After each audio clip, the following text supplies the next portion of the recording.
Let's say we're looking at economics as a system that is predisposing patterns of human choice. And we think of it that way. It's a system of extrinsic motive incentive to create coordination. It's not just resource allocation. It's also extrinsic incentive, right? So that we can get people to do the labor jobs and those types of things. But it's not just get people to do the labor jobs, which is how do we extrinsically override people's intrinsic motives? It ends up being kind of a system of incentive writ large. And so a dollar or whatever kind of currency is a fungible, singular, maximally reduced unit of value for all types of value. That's the idea. So that we can take value, whether it's a service or a product or whatever, something made out of bits or attention or atoms or energy or whatever it is, and we can decide how much it's worth so that we can create exchange between them. So we have this kind of abstracted value metric. Well, there are kinds of value that actually matter that are not measurable. They're not quantifiable. There are kinds of value that are not extractable and exchangeable.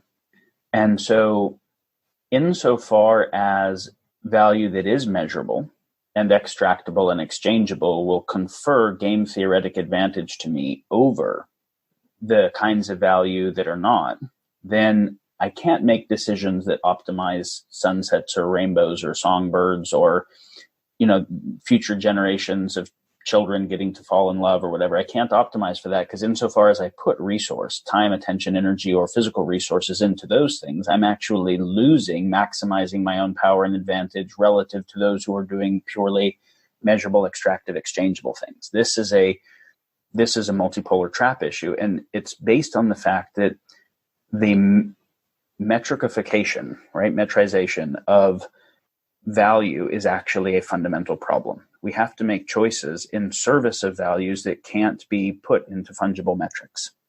So now when we're talking about how do we condition good human choice, we can see that very fundamental to something just like the idea of currency is conditioning choice in a way that is not what we would call being a steward of good choice. That if we look at wisdom from any tradition, any kind of good thinking on what wisdom is, it would have people make choices that are not fully based on a type of metric accounting.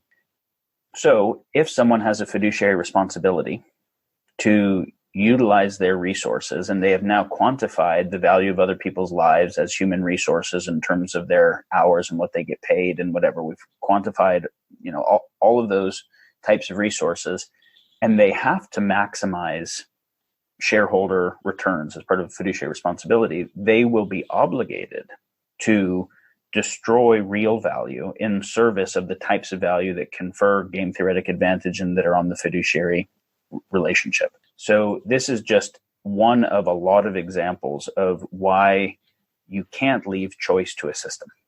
Yeah. And yet why it's also very hard to develop humans that would make choice outside of what Moloch or the paperclip maximizer of the system orients.